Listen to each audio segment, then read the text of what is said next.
పునర్విందం ఛానల్లో ధ్రువోపాఖ్యానానికి సంబంధించి ఒక గొప్ప కథని మన సనాతన ధర్మంలో మనము తల్లి కానీ తండ్రి కానీ తలుచుకుంటే పిల్లల్ని ఒక ధ్రువతారలా నిలబెడతారు అనడానికి తార్కాణంగా ఉన్నటువంటి నిదర్శనాన్ని ఈరోజు తెలియజేయబోతున్నాను. అయితే సృష్టి ఆరంభంలో ఫస్ట్ ఈశ్వరుడు విష్ణుమూర్తిని, తర్వాత బ్రహ్మని సృష్టి స్థితి లయ పూర్తిగా జరగడం కోసం వారిని సృష్టించారు అన్నది మనం విన్నాం కదండి. అయితే విష్ణుమూర్తి మొత్తం నీరుతో మహాసముద్రంలో విశ్వమంతా నిండిపోయిందట. అప్పుడు ఆయన ఈ అనంత జలాల్లో విష్ణుమూర్తి యోగ నిద్రలో పడుకోనున్నారట. అప్పుడు ఆయన నాభి నుంచి ఒక దివ్యమైనటువంటి కమలం ఉద్భవించి ఆ కమలంలోంచి చతుర్ముఖ బ్రహ్మ జన్మించారట. ఎందుకు జన్మించారు? అయితే బ్రహ్మదేవుడు చుట్టూ చూసి ఎక్కడా ఏమీ కనిపించలేదట. ఆ సమయంలో అతనికి లోపల నుంచి ఒక దివ్యమైన వాణి వినిపించిందిట. నువ్వు గొప్ప తపస్సు చెయ్యి అని చెప్పేసి. ఎక్కడి నుంచి వినిపించింది ఇది? ఈశ్వరుని నుంచి వినిపించింది. అప్పుడు బ్రహ్మదేవుడు దీర్ఘకాలంగా ఘోర తపస్సు చేశారట. ఆ తరువాత విష్ణువు ఆజ్ఞతోటి సృష్టి కార్యాన్ని ప్రారంభించారట. బ్రహ్మదేవుణ్ణి సృష్టించగానే కూడా సృష్టి కార్యం ఇంకా మొదలు కాలేదు. ఆ బ్రహ్మకి ఈ సృష్టిని సృష్టించగల శక్తి వచ్చే వరకు కూడా తపస్సు చేయమనేటువంటి వాణి ద్వారా ఈశ్వరుడు తెలియచేసి ఆ శక్తిని బ్రహ్మదేవుడు సంపాదించుకున్న తర్వాత అప్పుడు విష్ణుమూర్తి ఈ బ్రహ్మకి చెప్పారట. ఏమని?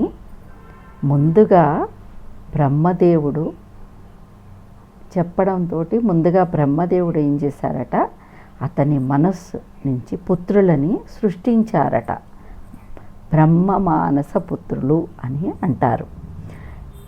అయితే వీరిని ప్రజాపతులు అని అంటారట. వీరిని ప్రజాపతులు అంటే ప్రపంచాన్ని సృష్టించడానికి, మానవాళిని సృష్టించడానికి బ్రహ్మ నుంచి ఉద్భవించారు కాబట్టి, ప్రజలని సృష్టించడం కోసం, మానవాళి సృష్టించడం కోసం ఉద్భవించారు కాబట్టి వీరిని ప్రజాపతులు అని అంటారట. అయితే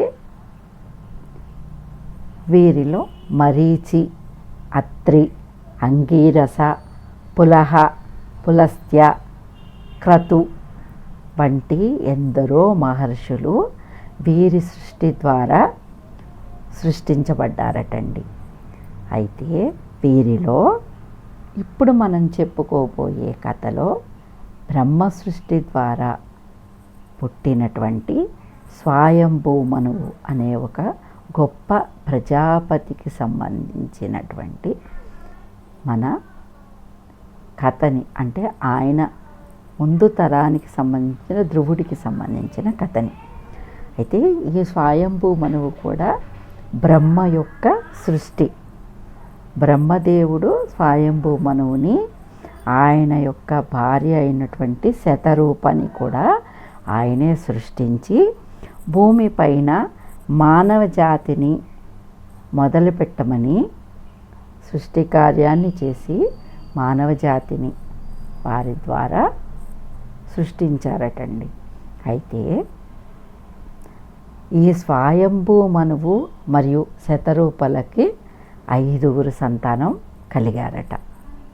సృష్టి కార్యం కోసంగా వీరిని బ్రహ్మ సృష్టించిన తర్వాత వీరిద్దరికి 5 సంతానం పుట్టారట.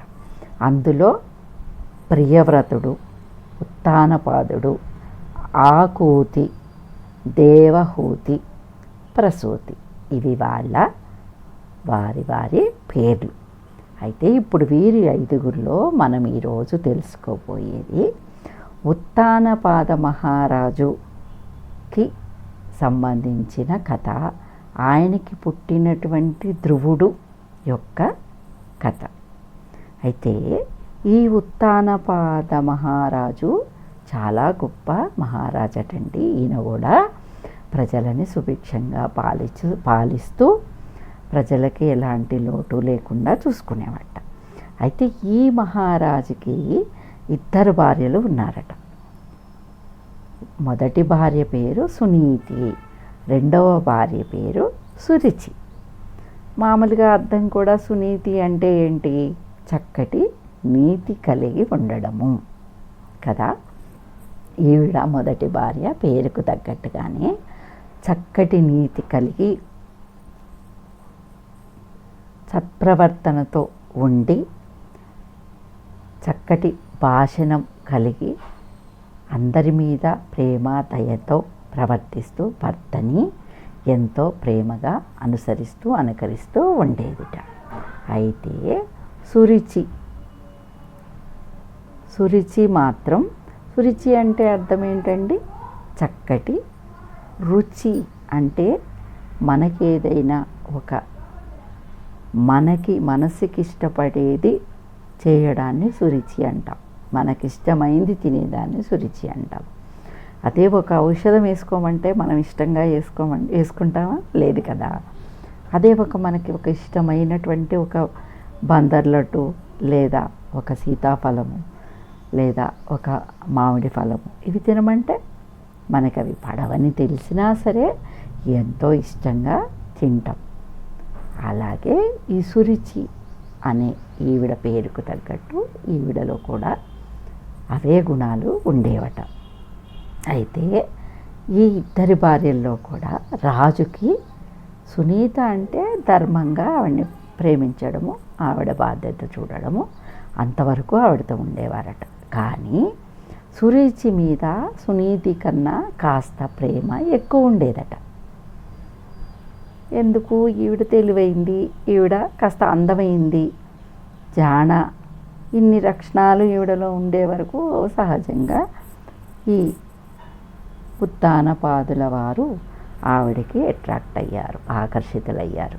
అయ్యి ఆవిడంటే ఎక్కువగా ఇష్టపడుతూ ఉండేవారట. సహజంగా ఎక్కువగా ఎవరినైతే ఇష్టపడతారో మహారాజు, అక్కడున్న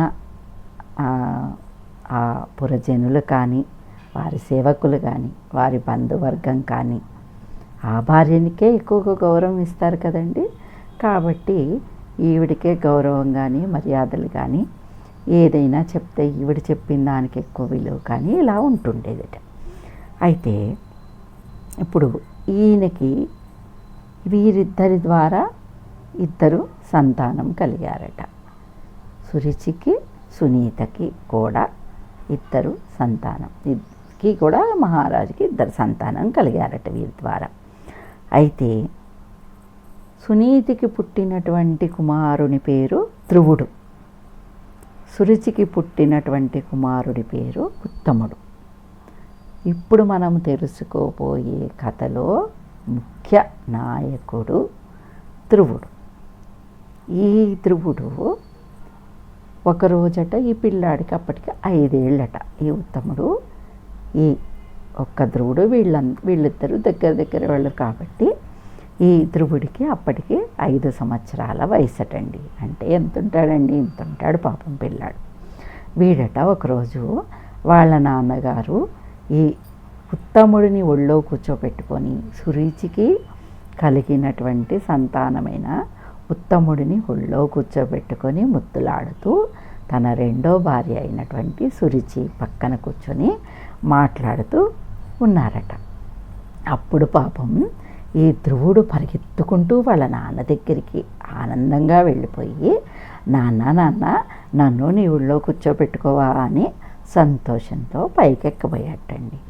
ఎక్కబోయే వరకు సురుచిని రాజు చూసి ఏమైనా అంటుందేమో, సునీతి పిల్లాడిని తీసుకుంటే అని ఆవిడకి అంటే ఎక్కువ ప్రేమ కాబట్టి ఆవిడ్ని కష్టపెట్టడము తోనో ఏదో ఇష్టం లేకుండా ఆ పిల్లాడినట ఎత్తుకోడట, కనీసము ఏమీ సమాధానం కూడా చెప్పడట. కానీ ఈ సురుచి మాత్రం ఆ పిల్లాన్ని కసిరి వెనక్కి తోసేసి, ఏంటి నిన్ను మీ నాన్నగారు ఒళ్ళో కూర్చోపెట్టుకోవడమా? నువ్వు మీ నాన్నగారి ఒళ్ళో కూర్చోవాలంటే ఎంతో పుణ్యం చేసుకొని ఉండాలి. నువ్వు మీ నాన్నగారి ఒళ్ళో కూర్చోవాలంటే అంతకన్నా ముందుగా నీ తమ్ముడు ఉత్తముడు ఎలాగైతే నా గర్భంలో జన్మించాడో నువ్వు కూడా అలాగే జన్మించాల్సి ఉంటుంది అనేసి సురుచి ఆ పిల్లాడిని కసిరిందిట. కసిరే వరకు పాపం చిన్న పిల్లాడు కదండి, వాడికి ఇవన్నీ ఏం తెలుసు, ఆవిడ మాటలకు అర్థాలు కూడా తెలియదు. వాడికి బాధ కలిగించిందల్లా ఒక్కటే, ఏంటంటే అయ్యో మా పిన్నమ్మ నన్ను మా నాన్న ఒళ్ళో కూర్చొనివ్వట్లేదు అని బాధేసి వాడు బోరు నేర్చుకుంటూ కళ్ళు తుడుచుకుంటూ వాళ్ళ అమ్మ దగ్గరికి పరిగెత్తిపోతాడంట సునీతి ఉన్నటువంటి రాణివాసంలోకి. అప్పుడు సునీతి ఆ పిల్లవాడిని చూసి హడలిపోయి, ఇదేంటి, ఏమైంది, పిల్లాడు ఎందుకు ఏడుస్తున్నాడు అని పిల్లాడిని దగ్గరికి తీసుకొని ప్రేమగా, ఏనన్నా ఏమైంది, ఎందుకు ఏడుస్తున్నావు, ఏంటి అసలు నీకు వచ్చిన ఇబ్బంది ఏంటి, నిన్నెవరైనా ఏమైనా అన్నారా, లేకపోతే ఏదైనా దెబ్బ తగిలిందా చెప్పు అని ఆ పిల్లాడిని ప్రేమగా అడుగుతుందట ఆ తల్లి. అప్పుడు ఆ పిల్లాడు ఏం చెప్పాలో అర్థం కాక బోర్న ఇంకా తల్లి దగ్గర కూర్చొని ఏడుస్తూనే ఉన్నట్ట. వాడికి ఏం చెప్పాలో అర్థం కావట్లేదు. వాళ్ళ నాన్న ఎత్తుకోలేదు, వాళ్ళ పిన్ని అవమానించింది, వాడికి కష్టం కలిగింది, కానీ ఏమని చెప్పాలి, మాటలు రావట్లేదు, వాడికి అర్థం కావట్లేదు ఎలా చెప్పాలో. సరే, ఈలోగా ఆ రాణి అక్కడ ఎవరైతే రాజు దగ్గర సురుచి దగ్గర ఈ పిల్లాడిని అవమానిస్తున్నప్పుడు ఎవరైతే చూశారో ఆ రాణి ఆ వాసనలో ఉన్నటువంటి చెలికత్తెలు ఈ సునీతి దగ్గరకు వచ్చి, అమ్మ చిన్నపిల్లాడు, వాడేం చెప్పగలుగుతాడు, వాడికి జరిగిన అవమానము, వాడికి జరిగిన బాధ మేం చెప్తాం వినమ్మా. ఆ పిల్లాడిని వాళ్ళ నాన్నగారిని ఎత్తుకోనివ్వలేదు ఆ సురుచి రాణి. పిల్లాడు ఎంతో ఆర్తిగా వాళ్ళ నాన్న దగ్గరికి వెళ్ళి నాన్న ఎత్తుకోమని అడిగితే మీ సవతి అయినటువంటి సురుచి ఈ పిల్లాడిని ఎత్తుకొనివ్వకుండా పైగా నానా దుర్భాషలాడి మీ నాన్నగారి ఒళ్ళో కూర్చోవాలంటే నువ్వు నా కడుపున పుట్టి ఉండాలి, అలాంటి అదృష్టము నీకు లేదు పో అనేసి కసిరింది. ఇవన్నీ పాపం పిల్లాడు ఏం చెప్తాడమ్మా అనేసి వాళ్ళు చెప్తారు. విషయం తెలుసుకున్నటువంటి ధ్రువుని యొక్క తల్లి సునీతి అప్పుడు ఆ పిల్లవాడిని దగ్గరికి తీసి, ఒరే నాన్న, నీకు కానీ నాకు కానీ ప్రేమ చూపించాలన్నా, మనని దగ్గరికి తీసుకోవాలన్నా, మనకి న్యాయం చేయాలన్నా ఒక్క విష్ణుమూర్తి మాత్రమే మనకి అది చెయ్యగలడు. నువ్వు స్వయంభూ మనువుడైనటువంటి గొప్ప బ్రహ్మ సృష్టిలో పుట్టినటువంటి స్వయంభూ మనువుడికి నువ్వు మనవడివి. అంత గొప్ప మనవడివి నువ్వు పోయి విష్ణుమూర్తినే అడుగు, నాకు న్యాయం చెయ్యి అనేసి ఆయనను అడుగు, ఆయనే నీకు న్యాయం చేస్తారు అనేసి ఆ తల్లి ఆ పిల్లాడితో అంది. ఇలా తల్లి పిల్లవాడిని ప్రేరేపించింది కాబట్టే ఈరోజు మనము ఈ ధ్రువోపాఖ్యాన్ని వినగలుగుతున్నాము. అలాగే ఆ తల్లి అలా ప్రేరేపించి పిల్లవాడికి మంచిని బోధించింది కాబట్టే సామాన్య మానవుడిగా తల్లి గర్భంలో జన్మించినటువంటి ధ్రువుడు ధ్రువతారగా, ధ్రువ నక్షత్రంగా ఇప్పటికీ ఎప్పటికీ ఆ తారార్కము వెలిగిపోతూ ధ్రువ మండలాన్ని నిర్మించుకోగలిగాడు ఆయనలోని ఆర్తితో, భక్తితో, సంకల్పంతో.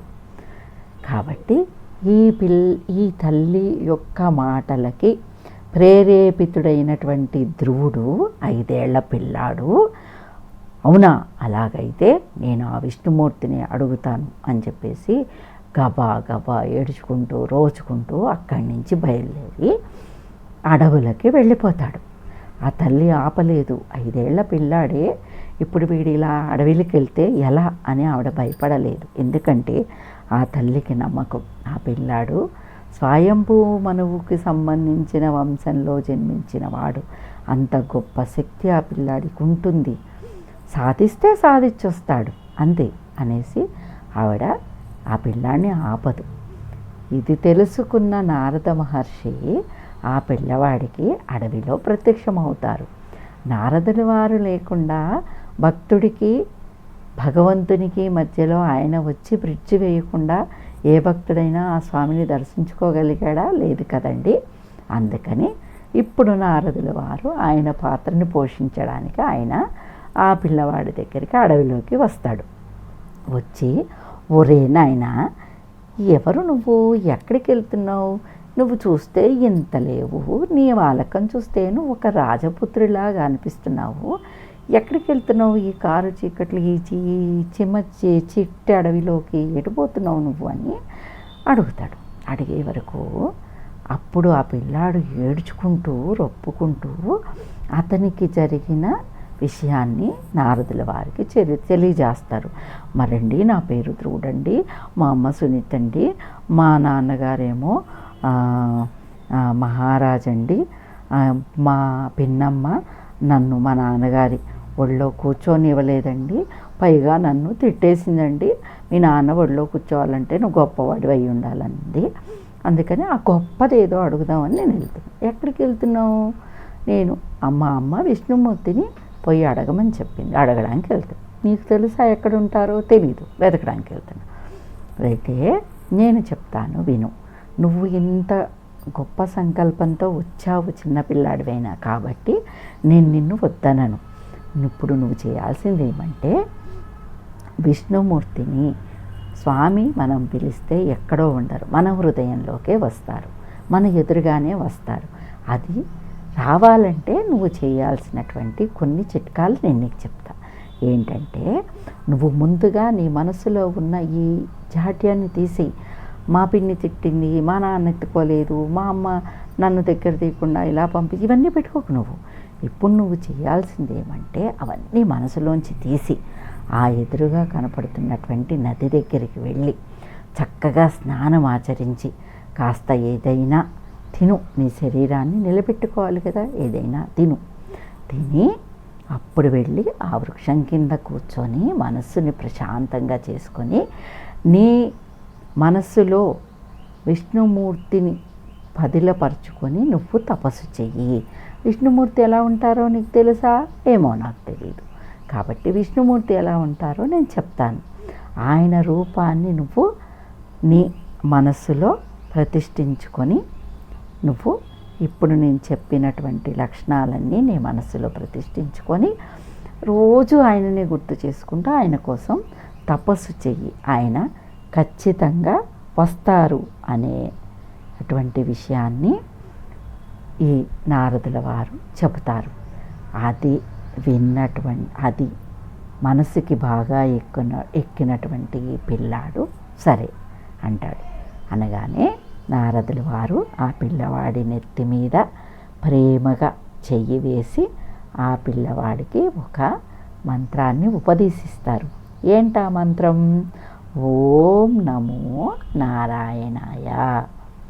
నారాయణ మంత్రం. ఇంతకు మించినటువంటి మంత్రము, ఔషధము ఇంకేదైనా ఉందా అండి లోకంలో? లేదు కదా. ఈ మంత్రాన్ని నారదుల వారు ఆ పిల్లవాడికి ఉపదేశించాడు. ఉపదేశించి, ఇంక నీకు తిరుగులేదు, ఈ మంత్రాన్ని నువ్వు మనసులో స్మరించుకు, ఈ మంత్రాన్ని నువ్వు ఉచ్చరిస్తూ స్వామిని మనస్సులో స్మరించు. స్వామి ఎలా ఉంటారో తెలుసా? తెలియదు. కాబట్టి స్వామి ఎలా ఉంటారో నేను నీకు చెప్తాను. స్వామి యొక్క వర్ణన నేను నీకు చేస్తాను. ఎందుకంటే నేను తరచుగా విష్ణుమూర్తి దగ్గరికి వెళ్తాను, ఆయన ఎలా ఉంటారో నాకు తెలుసు, నేను చెప్తాను అని ఆ పిల్లవాడికి విష్ణుమూర్తి ఎలా ఉంటారో నారదుల వారు చెప్తారు. ఏమని? ఆజానుబాహుడు, అరవింద దళాయతాక్షుడు, విశాల వక్షస్థలం కలిగిన వాడు, 2 చేతులలో శంకు చక్రాలు కలిగినటువంటి వాడు, పద్మంపై నిలుచున్నటువంటి వాడు, మెడలో చక్కటి కమలాల దండని ధరించినవాడు. ఇలా స్వామిని గురించి వర్ణించారట. అందంగా ఉంటాడు, విశాలమైనటువంటి కన్నులుంటాయి, విశాలమైనటువంటి వక్షస్థలం ఉంటుంది, చాలా ఎత్తుగా ఉంటాడు, అలాగే సన్నని నడుముతో ఉంటాడు, బలమైనటువంటి తొడలు కలిగి ఉంటాడు, పద్మంలో ఉంటాడు. ఆయన వక్షస్థలంలో లక్ష్మీదేవి నివాసం ఉండి మనకి కనిపిస్తుంది. ఇన్ని లక్షణాలు ఆ స్వామిలో ఉంటాయి. ఈయనని మనసులో పెట్టుకొని నువ్వు ఇక నుంచి తపస్సు చేయిపో అని చెప్పేసి నారదుల వారు ఈ పిల్లవాడికి చెప్తాడు. చెప్పి ఆయన అంతర్ధానం అయిపోతారు. అప్పుడు ఈ పిల్లాడు ఏ విధంగా అయితే నారదుల వారు చెప్తారో ఆ విధంగా స్వామిని మనసులో పెట్టుకొని ఆయన కోసం ఓం నమో నారాయణ అనే మంత్రాన్ని చదువుతూ ఘోరమైనటువంటి తపస్సుని చేయడం ప్రారంభిస్తారు. అలా తపస్సు చేస్తూ మొదటి నెలలో చెప్పారు కదా నారదుల వారు, నీ శరీరాన్ని నిలబెట్టుకోవడం నువ్వు ఆహారాన్ని తింటూ చేయమని ఆయన మాటలని గుర్తుపెట్టుకొని అందుకు తగ్గట్టు ఈ పిల్లాడు మొదటి నెలలో కేవలము పండ్లు ఫలాలని, ఆ పిల్లాడికి అందినటువంటి పండ్లు ఫలాలని తింటూ తపస్సు మొదలు పెడతాడు. 1 నెల గడిచిపోతుంది, నారాయణుడు రాలేదు. 2వ నెలలో ఏం చేస్తాడట, ఆ చుట్టుపక్కల ఉన్న పళ్ళన్నీ అయిపోయాయి ఆ పిల్లాడికి అందే మేరలో. తర్వాత ఏం చేస్తాడట ఆ పిల్లాడు, అక్కడ ఉన్నటువంటి తినగలిగినటువంటి ఆకులు అలాలు, తులసి ఆకులు, జామాకులు, ఇలాంటి కొన్ని ఆకులని తింటూ ఆ పిల్లాడు 2వ నెలలో కూడా ఈ తపస్సుని ప్రారంభిస్తాడట. ఇలా 2వ నెల పూర్తవుతుంది. 3వ నెలలో కేవలం నీళ్లు మాత్రమే తీసుకొని చేస్తాడట తపస్సు. నదిలోకి వెళ్ళడము, అన్ని నీళ్లు తాగడము, మళ్ళీ తపస్సు ప్రారంభించడం. ఇలా 3వ నెల కూడా అయిపోతుంది. ఇంతలో 4వ నెల వచ్చేస్తుంది. ఇంకా 4వ నెలలో గాలి మాత్రమే భోంచేసి తపస్సు మొదలు పెడతాడట. గాలి ఎలా భోంచేస్తారండి?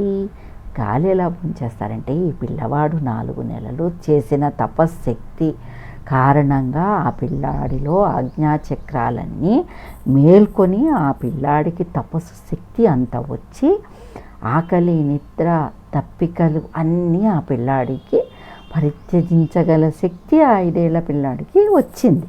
అందుకని ఆ పిల్లాడు కేవలం శరీరాన్ని నిలబెట్టడానికి కేవలం 12 రోజులకు ఒక మారు అని ఒక గట్టి శ్వాస తీసుకొని ఈ తపస్సుని కంటిన్యూ చేస్తున్నట్ట. 4వ నెల కూడా పూర్తయింది. ఇంకా 5వ నెలలో ఈ పిల్లాడు కేవలం ఒంటి కాలి మీద, బొటనవేలు మీద నిలబడి ఒక కాలుని మడిచి పైకి పెట్టి 2వ మోకాలి మీదకి పెట్టి ఒంటి కాలుని బొటనవేలు భూమి కానించి తపస్సు చేయడం ప్రారంభించాట. ఇలా తపస్సు చేసేటప్పుడు భూమాత కదిలిపోయిందట, కంపించిపోయిందట. ఎందుకంటే ఈ పిల్లాడి తపస్సు శక్తికి ఈ పిల్లాడి శరీరం అంత శక్తిని ఆపాదించుకునే వరకు భూమాత ఈ పిల్లాడు కాలు తీసి కాలు పెట్టే క్షణంలో భూమాత కదిలిపోయిందట, భూమి కంపిస్తోందట. ఇంకా ఈ పరిస్థితుల్ని ఎలా అయినా సరే ఇంకా ఇది స్వామికి తెలియచేయాలి అని దేవీ దేవతలు, నారదులు వారు అందరూ విష్ణుమూర్తి దగ్గరికి, విష్ణులోకానికి వెళ్తారట. వెళ్ళే వరకు విష్ణుమూర్తి చక్కగా పానుపు పైన, విష్ణు శేషపానుపు పైన లక్ష్మీదేవి పాదాలు ఒత్తుతుంటే ఆనందంగా కళ్ళు మూసుకొని పడుకొని ఉంటారట.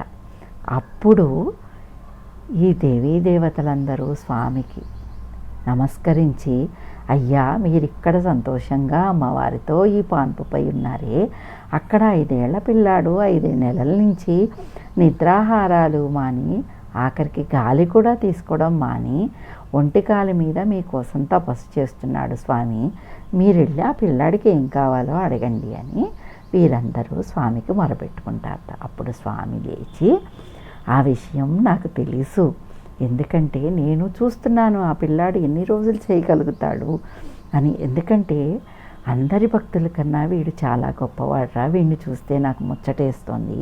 పసిపాలుడు, నేనెవరో కూడా తెలియదు, వాడిని ఏం కావాలని పిలుస్తున్నాడు, అందుకే ఆనందంతో వాడి తపస్సుని నేను చూస్తున్నాను, ఇంకా ఆలస్యం చేయను, నేను వెళ్తాను అనేసి లక్ష్మీదేవితో సహా అక్కడున్న దేవీ గణాలతో సహా ఆయన ఈ పిల్లవాడు తపస్సు చేసే అడవిలోకి విష్ణుమూర్తి వెళ్ళి ఆ పిల్లాడికి దర్శనమిచ్చి ఇస్తాడట. ఇవ్వగానే ఈ పిల్లాడు ఆ స్వామిని చూసి అప్పుడు ఆ పిల్లాడికి గుర్తొస్తారట. నారదుల వారు చెప్పారు కదా ఆయన రూపురేఖల్ని, అది ఆ పిల్లాడు గుర్తుపెట్టుకొని, ఓహో అయితే ఈయనే విష్ణుమూర్తి అని ఆయన చూస్తూ ఉంటాడట. ఆయన అలా చూస్తుంటే అప్పుడు విష్ణుమూర్తి అనుకుంటాట, ఈ పసిబాలుడికి నేను కనిపిస్తే ఏమనగాలో కూడా తెలియకుండా అలా నిశ్చేష్టుడై ఉన్నాడు, ఓహో వీడికి మాటలు కూడా నేనే నేర్పించాలేమో అని మనసులో నవ్వుకొని ఆయన చేతిలో ఉన్నటువంటి శంఖాన్ని ఆ పిల్లవాడి యొక్క మెత్తని చెంపలపైన మృదువుగా ఇలా శంఖాన్ని తాకిస్తాట. అలా విష్ణుమూర్తి శంఖం తాకగానే ఆ పిల్లవాడిలో సరస్వతీదేవి కూర్చొని స్వామి విష్ణుమూర్తి గురించి గొప్ప శ్లోకం చెప్తారట. శ్లోకం చెప్పి ఆ పిల్లాడు సంతోషించి, స్వామి మీరు నా తపస్సుకి మెచ్చి మీరు ఇక్కడికి వచ్చారు కదా, నాకు కావాల్సింది ఇవ్వండి. ఏం కావాలరా నీకు? ఏమో నాకు తెలియదు, నాకు ఒక పెద్ద పదవి ఇస్తే ఆ పదవి ద్వారా నాకు గౌరవం వస్తుందని మా అమ్మ చెప్పింది, కాబట్టి అది ఇవ్వండి అంటట. ఆ పిల్లాడి అమాయకత్వాన్ని చూసి లక్ష్మీదేవి విష్ణుమూర్తి ఆ పిల్లాడిని దగ్గర తీసుకొని తల నిమిరి ఆశీర్వదించి, సరే నీకేమి అడగాలో తెలియట్లేదు కదా, నువ్వు పెద్ద పదవి అన్నావు కాబట్టి ఆ పెద్ద పదవిని నేను ఇస్తాను. ఆ పెద్ద పదవి ఏంటంటే, ఎప్పటికీ ఆ చంద్రతారార్కము నీ చుట్టూ తిరుగుతూ నిన్ను ఆధారంగా చేసుకొని ఈ శక్తి నడిచే విధంగా నిన్ను చంద్రమండలంలో ఉచ్చస్థానంలో, నక్షత్ర మండలంలో ఉచ్చస్థానంలో నువ్వు నిలబడేటువంటి ఒక నక్షత్రంగా నిన్ను చేస్తాను, ధృవతారగా, ధృవ నక్షత్రంగా చేస్తాను. ఆ నక్షత్రం పేరు ధృవతార అంటారు. అయితే ఇప్పుడు కాదు, ఆ సమయం ఇంకా రాలేదు. ఇప్పుడు నువ్వు చేయాల్సింది ఏంటి? ఇప్పుడు నువ్వు తిరిగి మీ ఇంటికి వెళ్ళిపో, మీ రాజ్యానికి వెళ్ళిపోయితే నువ్వు గొప్ప రాజు అవుతావు. మీ పిన్నమ్మ కొడుకు కాలగమనంలో వాళ్ళు మరణిస్తారు. ఆ తర్వాత మీ నాన్నగారు నీకు రాజ్యపట్టాభిషేకం చేస్తారు, గొప్ప రాజు అవుతావు. మీ పిన్నమ్మ మీ తమ్ముడు కూడా మరణిస్తారు. ఆ తర్వాత అంత్యకాలంలో నువ్వు అమరత్వాన్ని పొంది నువ్వు ధృవతారగా ఉంటావు. ఇప్పుడైతే వెళ్ళిపో అని చెప్పేసి లక్ష్మీదేవి విష్ణుమూర్తి అక్కడి నుంచి నిష్క్రమిస్తారు, అంతర్ధానం అవుతారు. ఈ పిల్లాడికి ఏం అర్థం కాదు, ఇది ఎక్కడ గోలా, నేను విష్ణుమూర్తిని పోయి పిలువు, ఆయన పిలిస్తే నీకేదో గొప్పదిస్తాడు, ఆ గొప్పదిస్తే నిన్ను మీ నాన్న ఎత్తుకుంటారని అమ్మ చెప్పింది. తీరా ఇక్కడికి వస్తే ఈయన ఏంటేంటో చెప్తున్నారు, ఇప్పుడు ఏం చేయాలా అని తలగీక్కుంటూ ఏమీ అర్థం కాని వాడై ఆ పిల్లాడు తిరిగి వాళ్ళ రాజ్యానికి పయనమవుతాడు. ఇంకా నారదుల వారి పాత్ర మళ్ళీ వచ్చింది. ఈ నారదుల వారు ఏం చేస్తారు, ఈ పిల్లాడు 5 ఏళ్ల పిల్లాడు విష్ణుమూర్తిని అంత ఆనందింపజేసిన పిల్లాడు అంటే నారదులకు కూడా ఇష్టమే కదా. ఆయన ఏం చేస్తాడు, ఈ విషయాన్ని ముందే రాజుల వారికి తెలియచేయాలి అన్న ఉద్దేశంతో వెళ్ళి ఆ రాజ్యానికి వెళ్ళి ఈ పిల్లవాడి తండ్రి దగ్గరికి వెళ్తారు. వెళ్ళి ఏమి ఉత్తాన పాద ఎందుకు అలా దిగులు అని వెళ్తారు. వెళ్ళే వరకు ఇంత గొప్ప మహారాజు కూడా ఆయన మొహంలో సంతోషం లేకుండా విచారవదనంతో ఆయన ఆసనంలో కూర్చొని ఉంటారట. అప్పుడు నారదుల వారికి అంతా తెలిసినా ఆయన ఏమీ తెలియనివాడిలాగా, ఏమి ఉత్తానపాద, ఎందుకు అలాగా మౌనంగా ఉన్నావు, ఏదో దిగాలుగా ఉన్నావు ఎందుకు అని అడుగుతాట. అడిగితే ఉత్తానపాదుల వారు చెప్తారట, నారద మహర్షి, తమరు ఎరగరా, మీరు ముల్లోకాలు తిరిగేవారు, నా బాధ మీకు తెలియదా? ఏం చెప్పను నా బాధ, నేను ఇంత గొప్ప రాజ్యానికి ఒక మహారాజుని, నా పిల్లవాడు 5 ఏళ్ల పిల్లవాడు నా దగ్గరికి వచ్చి నాన్న ఎత్తుకో అంటే నేను నా భార్య వ్యామోహంలో పడి ఆవిడ ఏమంటుందో అనే ఒక ప్రలోభానికి ఇదైపోయి ఆవిడ వ్యామోహంలో ఉండి ఆ పిల్లవాడిని దగ్గర దిగలేకపోయాను. ఎంత మూర్ఖుణ్ణి కదా. ఆ బాధ తట్టుకోలేక ఆ పిల్లాడు రాజ్యం వదిలేసి ఇల్లు వదిలేసి అడవిలోకి వెళ్ళిపోయాడు. ఎంత భటులతో వెతికించినా కూడా పిల్లాడు దొరకలేదు. పాపం ఆ పిల్లాడు, వాడు ఎక్కడ ఏ మృగాలకి ఆహారం అయిపోయాడో అని చింతగా ఉంది అని చెప్తాట. అప్పుడు నారదుల వారు ఒక నవ్వు నవ్వి, ఉత్తానపాద, నీ పిల్లాడికి ఏ విధమైన అపాయమూ జరగలేదు. అతనికి ఎలా అపాయం జరుగుతుందనుకుంటున్నావు? నువ్వు స్వయంగా స్వయంభూమనువు యొక్క పుత్రుడివి. నీ పుత్రుడు ధ్రువుడు. అలాంటి వాడు అలా క్రూర మృగాలకి ఎలా ఆహారం అయిపోతాడు? అతను ఈ 5 నెలలు కూడా ఘోరమైనటువంటి తపస్సు చేసి విష్ణుమూర్తి చేత గొప్ప వరాన్ని పొంది నీ దగ్గరికి వస్తున్నాడు. ఆ వరం ఏంటో తెలుసా? ఆ పిల్లాడి చరిత్రే కాదు, నీ చరిత్ర కూడా ఆ చంద్రతారార్కము నిలిచిపోయేటటువంటి గొప్ప పేరుని 5 సంవత్సరాల్లో నీకు సంపాదించి పెట్టి తీసుకొని వస్తున్నాడు అని చెప్పగానే ఆ తండ్రి పొంగిపోయి భార్య సునీతని తీసుకొని ఆనందంతో గబగబా మేళ తాళాలతోటి భటులతోటి గొప్ప సన్మానానికి పూలు దండలతోటి గబగబా ఆ రాజ్యం పొలిమేరల్లోకి పిల్లాడికి ఎదురుగా వెళ్తారట. ఆ పిల్లాడు ఇదంతా ఏమీ తెలియదు. ఆ పిల్లాడికి ఇది ఎక్కడికో అలా విష్ణుమూర్తిని అడిగితే నాకేమి ఇవ్వకుండా నాకేదో అని చెప్పి పంపించాడు. ఇప్పుడు మళ్ళీ వెళ్తే అమ్మేమంటుందో, నాన్న ఎత్తుకోడు ఏంటి అనుకుంటూ పాపం మనసులో బాధపడుకుంటూ వచ్చేస్తుంటాడు. ఈలోగా మేళతాళాలతో వీళ్ళందరినీ చూసి ఆ పిల్లాడు చూస్తూ ఉంటాడు.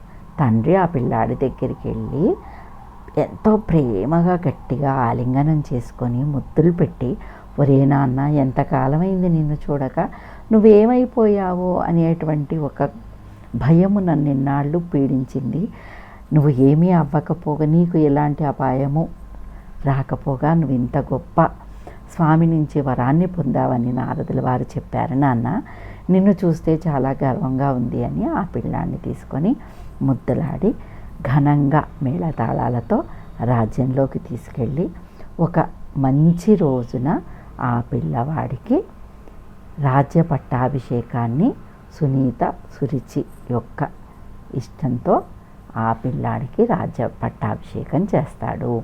సురుచి కూడా ఒప్పుకుంటుంది. ఎందుకంటే ఈ పిల్లాడు ఇంత గొప్పవాడు, వీడిలోని గొప్పతనం తెలియకుండా నేను ఇష్టం వచ్చినట్టు మాట్లాడాను కాబట్టి ఈ రాజ్యాన్ని పాలించే శక్తి ఈ పిల్లవాడికి ఉంది. ఈ పిల్లవాడు నాకు కానీ నా కొడుకైనటువంటి ఉత్తముడికి కానీ ఏ విధమైనటువంటి అన్యాయం చేయడు అని ఆమె కూడా పూర్తిగా ఆ పిల్లాడు రాజ్య పట్టాభిషేకానికి ఒప్పుకొని ఆ పిల్లాడికి సంతోషంగా అందరూ కలిసి రాజ్య పట్టాభిషేకం నిర్వహిస్తారు. ఆ తర్వాత ధ్రువుడు 36,000 సంవత్సరాల పాటు నిర్విఘ్నంగా ఈ ఉత్తముడిని తోడు పెట్టుకొని, ఉత్తముడిని సలహాలతో, ఉత్తముడితో కలిసి ఈ రాజ్యాన్ని తోటి రాజులందరి సహకారంతో వారికి ఏ విధమైన ఇబ్బంది కలిగించకుండా ప్రజలని కన్న బిడ్డల్లాగా పాలిస్తూ సుభిక్షంగా రాజ్యాన్ని నిర్వహిస్తూ ప్రపంచం సుభిక్షంగా ఉండడానికి కావలసినటువంటి యజ్ఞయాగాదులు నిర్వహించడానికి ఋషులని, బ్రాహ్మణులని, ద్విజులని పోషిస్తూ ప్రజలకి ఏ విధమైన అన్నపానాదులకి లోటు లేకుండా వారి అవసరాలన్నీ తీరుస్తూ ఈయన 36,000 సంవత్సరాల పాటు నిర్విఘ్నంగా ఈ రాజ్యాన్ని పాలిస్తూ ఉంటారట. ధ్రువుడికి కూడా 2 భార్యలు. మొదటి భార్య పేరు భ్రమి, ఇంకో భార్య పేరు ఇళ. అయితే వీరికి 3 పుత్రులు పుడతారు. 36 ఇలా నిర్విఘ్నంగా కొనసాగిన తర్వాత ఒకానొక రోజు ఇతని తమ్ముడు సురుచి యొక్క పుత్రుడు ఉంటాడు కదండి, ఉత్తముడు. అతను ఒకరోజట హిమాలయాల్లో యక్షుల మీద యుద్ధం చేయడానికి వెళ్తాడట. వెళ్ళే వరకు అంటే హిమాలయాలకు వెళ్తాడు. అక్కడ ఏదో అనుకోని సంఘటన జరిగి ఈ వాళ్ళకి ఏదో మిస్అండర్స్టాండింగ్ ఈ ఉత్తముడికి ఆ యక్షులకి మధ్యలో వచ్చి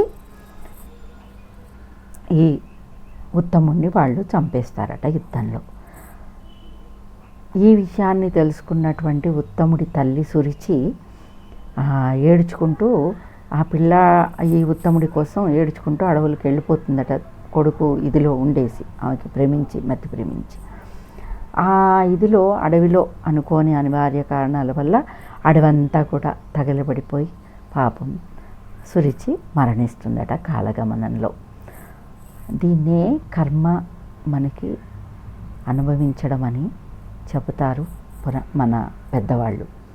తర్వాత ఇంకా ఈ విషయాన్ని తెలుసుకున్నటువంటి ఉత్తముడు ఈ ధ్రువుడు, ఆయనకి వీళ్ళంటే చాలా ప్రేమ, గౌరవం, ఇష్టం ఉన్నాయి కాబట్టి ఆయన వెంటనే కోపంతో ఆయన గణాలందరినీ, యుద్ధ వీరులందరినీ తీసుకొని ఈ హిమాలయాలకి యక్షుల మీద యుద్ధం చేయడానికి వెళ్ళిపోయి కొన్ని రోజులు యుద్ధం చేసి, భీకర యుద్ధం చేసి యక్షులందరినీ చంపేస్తాడట.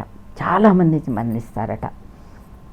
అప్పుడు యక్షుడి యొక్క మనువు, బ్రహ్మ సృష్టితో జన్మించినటువంటి మనువు, ఈ ధ్రువుడి యొక్క తాతగారు ఉన్నారు కదా, ఆయన అప్పుడు ఈ విషయం తెలుసుకుని ధ్రువుడి దగ్గరకు వచ్చి ధ్రువుడితో అంటారట, నాన్న ధ్రువ, నువ్వు ఎంతో గొప్పవాడివి. నువ్వు 5 ఏళ్ల బాలప్రాయంలోనే, పసిప్రాయంలోనే నువ్వు విష్ణుమూర్తిని నీ తపశ్శక్తితో ఆయనని శాంతింపచేసుకొని ధ్రువ నక్షత్రంగా ఎప్పటికీ మిగిలిపోయేటువంటి గొప్ప శక్తి వరాన్ని నువ్వు పొందినవాడివి. 36,000 సంవత్సరాలు చక్కటి ఎదురులేని రాజుగా ప్రజలని తండ్రి కన్నా ఎక్కువగా చూసుకుంటూ రాజ్యాన్ని చేసిన వాడివి. అలాంటి వాడివి యక్షులు నీ తమ్ముణ్ణి చంపేశారు అనగానే యుద్ధానికి వచ్చావు. వచ్చిన విషయం విషయం మంచిదే, కానీ ఎవరైతే నీ తమ్ముణ్ణి చంపారో వాళ్ళ వరకే చంపితే అది యుద్ధ ధర్మం అవుతుంది. కానీ నువ్వు యక్షజాతిని మొత్తాన్ని చంపేస్తున్నావు ఘోరమైనటువంటి యుద్ధం చేసి. ఇది తప్పు కాదా? మనిషి కోపంలో విచక్షణ కోల్పోతాడు అనడానికి ఇది నిదర్శనం కాదా? చెప్పు అని మనువు ధ్రువుణ్ణి అంటారట. అప్పుడు ధ్రువుడు ఒక్క నిమిషం ఆలోచించి, నిజమే కదా, నేను చేసింది చాలా పెద్ద తప్పిదం. నా తమ్ముణ్ణి ఏ యక్షుడైతే చంపాడో అతనిని చంపితే సరిపోయి ఉండేది. ఇంతమంది యక్షజాతిని నేను చంపేశాను, చాలా పెద్ద తప్పు చేశాను అని ఆయన పశ్చాత్తాపం చెంది ఆ యుద్ధాన్ని అంతటితో ఆపేసి తిరిగి తన రాజ్యానికి వచ్చి తన పుత్రుడికి తన యొక్క రాజ్యాన్ని అప్పగించి ఆయన వానప్రస్థానికి వెళ్ళడానికి నిశ్చయించుకుంటాడట. అయితే ఇతనికి 3 పుత్రులు జన్మించారని మనం తెలుసుకున్నాం కదా. ఇతని పుత్రుల్లో భ్రమి ద్వారా ఈయనకి పుట్టిన పిల్లలు కల్ప, వత్సర, 2 కుమారులు. తర్వాత ఇళ ద్వారా ఇతనికి కలిగిన పిల్లవాడు ఉత్కళ. అయితే ఈ ఉత్కళుడు మాత్రం రాజ్యమన్నా రాజ్యపాలనన్నా అతనికి పెద్ద ఆసక్తి లేక, నాకు ఈ రాజ్యం వద్దు, రాజ్యపాలన వద్దు, నేను చక్కగా ఆధ్యాత్మికంలో ఉంటాను, మీరు ఆ 2 పిల్లల్లో ఎవరికైనా ఇచ్చుకోండి నాన్న, నాకు వద్దు రాజ్యం అంటట. అనేవరకు అప్పుడు ఈ ధ్రువుడు కల్పకి వత్సరికి రాజ్యాన్ని అప్పగించి అప్పుడు ఈయన వానప్రస్థానికి బదరికావనానికి వెళ్ళిపోతాట. వెళ్ళిపోయి బదరికా వృక్షం కింద కూర్చొని విష్ణుమూర్తి కోసం స్మరించుకుంటూ ఉంటాట. స్వామి, మీరు నాకు ఊహ తెలియనప్పుడు మీరు ఇచ్చినటువంటి మీరు నన్ను కనికరించారు, నన్ను అనుగ్రహించారు. ఇప్పుడు నాకు ఇంకా నా జీవితం మీద నాకు విసుగొచ్చింది. కాబట్టి ఈ మిగిలిన జీవితం అంతా నేను మీ సేవలోనే గడపాలి అని వచ్చాను అని ఆ చెట్టు కింద కూర్చొని ఆయన విష్ణుమూర్తిని స్మరించుకుంటూ ఉంటారట. విష్ణుమూర్తి ఇదంతా గమనించి ఇతనిని తీసుకురమ్మని పుష్పక విమానాన్ని ఇచ్చి విష్ణుదూతలని ఈయన దగ్గరికి పంపిస్తారట. ఆకాశం నుంచి విష్ణుదూతలు విమానంతో సహా ఈ ధ్రువుడి ముందుకి వచ్చి నిలబడి ప్రణమిల్లి, మిమ్మల్ని విష్ణుమూర్తి తీసుకొని స్వయంగా స్వామి మిమ్మల్ని విమానంలో తీసుకురమ్మన్నారు రాజా, వచ్చి మీరు విమానాన్ని అధిరోహించండి అని చెప్తారట. అప్పుడు ధ్రువుడు సంతోషించి ఆ విమానంలోకి ఎక్కబోతూ ఆయనకి ఒకటి మనసుకి వస్తుందట. ఏంటంటే, ఈరోజు నాకు ఇంత గొప్ప స్వామి నుంచి విమానాన్ని పంపించేటువంటి గొప్ప మర్యాద ఏదైతే అదృష్టం నాకు వచ్చిందో, ఈ అదృష్టానికి ఈ సందర్భానికి కారణం ఎవరు ఈ సందర్భానికి కారణం? వాళ్ళ అమ్మగారు కదా, సునీత. ఆవిడని మనసులో తలుసుకొని వీళ్ళతో అంటారట, ఈరోజు నాకు ఇంత గొప్ప మహర్దశ పట్టడానికి ఆ రోజు నన్ను ప్రేరేపించి తపస్సు చేయమని పంపించినటువంటి నా తల్లి కారణం. మరి ఇప్పుడు ఆవిడ పరిస్థితి ఏంటి అని వీళ్ళని అడుగుతారట. అడిగితే విష్ణుదూతలు చెప్తారట, ఈ విషయం మాకు విష్ణుమూర్తి ముందే చెప్పారు. స్వామి, అదిగో మీ అమ్మగారు మీకన్నా ముందే విమానంలో తీసుకురమ్మని మాకు మీ అమ్మగారిని ఇంకో విమానం ఇచ్చి పంపించి మీ అమ్మగారిని మీకన్నా ముందే విమానంలో పంపిస్తున్నాము విష్ణులోకానికి, చూడండి అని వాళ్ళు చూపిస్తారట. అది చూసిన ధ్రువుడు పొంగిపోయాట. ఆహా అని ఆ అమ్మకి మనస్ఫూర్తిగా ప్రణామాలు చేసి ఈయన విమానం ఎక్కి అన్ని లోకాలని చూస్తూ విష్ణుదూతలు విమానంలో కూర్చోబెట్టి విష్ణులోకానికి తీసుకెళ్తుంటే ఒక లోకం లోకాలన్నీ దాటుతూ 14 లోకాలని దాటుతూ విష్ణులోకానికి చేరి ఆ విష్ణుమూర్తికి ప్రణమిల్లి, స్వామి, నాకు ఇంత గొప్ప అదృష్టాన్ని ఇచ్చిన మీకు ప్రణామాలు అని చెప్పి నన్ను మీలో ఐక్యం చేసుకోమని అడుగుతాట. అప్పుడు విష్ణుమూర్తి, నిన్ను నాలో కలుపుకొని నేను నీకు పసితనంలో ఇచ్చినటువంటి వరాన్ని నెరవేర్చే సమయం ఆసన్నమైంది. నువ్వు ధృవతారగా ఎప్పటికీ ఈ చంద్రమండలంలో నక్షత్ర మండలంలో నిన్ను స్తూపంగా చేసుకొని నీ చుట్టూ నక్షత్రాలు తిరుగుతూ ఉండేటువంటి గొప్ప స్థానాన్ని నేను నీకు ఇప్పుడు ఇవ్వబోతున్నాను. కాబట్టి నువ్వు ఎప్పటికీ ఆ చంద్రతారార్కం నువ్వు ధృవతారగా నిలిచిపోతావు అని ఆ అమరత్వాన్ని ధ్రువుడికి విష్ణుమూర్తి ప్రసాదించి ఆయనని నక్షత్రంగా చేసి విష్ణులోకం కన్నా పైన నక్షత్ర మండలంలో ధ్రువ నక్షత్రంగా ఆయన ఎప్పుడూ వెలిగిపోయేలా ఆయనకి అంత గొప్ప స్థితిని కల్పించారట ఆ స్వామి. నిజంగా ఈ కథ విన్నా మనకి ఏమర్థమైందండి? మన సనాతనం ఎంత గొప్పది, మన మానవాళి అసలు ఎలా, ప్రాణికోటి ఎలా వచ్చింది అన్న విషయం తెలిసింది. అంతేకాకుండా మనందరం కూడా తల్లి గర్భంలోంచి సామాన్యంగా పుట్టిన మన తల్లిదండ్రుల పెంపకము, తల్లి మనకి ఊహ తెలుస్తూ ఉన్నప్పుడు మనకి చెప్పేటువంటి ఉగ్గుపాలతో చెప్పి మంచిని మనం గనక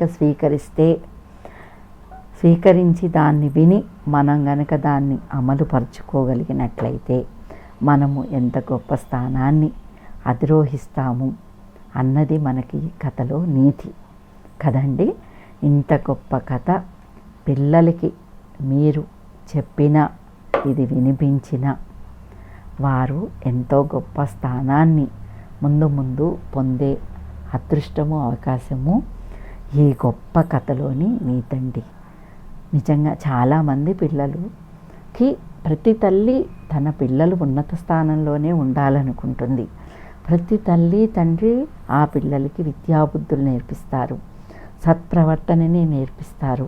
ఇది తప్పు, ఇది ఒప్పు నాన్న, నువ్వు ఇలా చేస్తే ఈ స్థానంలో ఉంటావు నాన్న, నిన్ను అందరూ గౌరవిస్తారు నాన్న, నువ్వు ఇలా చేసుకో అని పుత్రికకి కానీ పుత్రుడికి కానీ ఆ తల్లి విద్యాబుద్ధులు ఎన్నో చెప్తుంది. అది విని అది వంట పట్టించుకొని మనసుకెక్కించుకొని వినిన పిల్లలు ఎందరో గొప్ప గొప్ప స్థానాలని అధిరోహించారు. ఆఖరికి ధ్రువుడు గనక ఎలా అయితే ధృవతారగా నిలిచాడో చంద్రమండలాన్ని కూడా అధిరోహిస్తున్న మహిళలు, పురుషులు ఎందరో ఉన్నారు. వారందరూ కూడా వారి వారి తల్లిదండ్రుల మాటలని వినిపించుకొని ఎక్కించుకున్న వాళ్ళయ్యే ఉంటారు. కాబట్టి ఇలాంటి చక్కటి మాటలని ప్రతి పిల్లలు తల్లిదండ్రుల యొక్క మాటలని విని ఎవరైతే వారి జీవితాన్ని ఉన్నత స్థితికి తీసుకెళ్ళి మంచి బాటలో నిలబెట్టుకుంటారో వారందరూ ఎప్పటికీ చిరస్థాయిగా ధృవతారగా నిలిచిపోతారు అనడానికి ఈ కథ చాలా గొప్ప తార్కాణం. ఈ కథ మీకు నచ్చినట్లయితే దయచేసి పూర్ణారవిందం ఛానల్ని సబ్స్క్రైబ్ చేయండి. మీ అభిప్రాయాన్ని కామెంట్ రూపంలో తెలియచేయండి. లైక్ చేసి మీ వారందరికీ షేర్ చేయండి. ఇలాంటి మరిన్ని చక్కటి కథనాలతోటి మీ ముందుకి వస్తాను.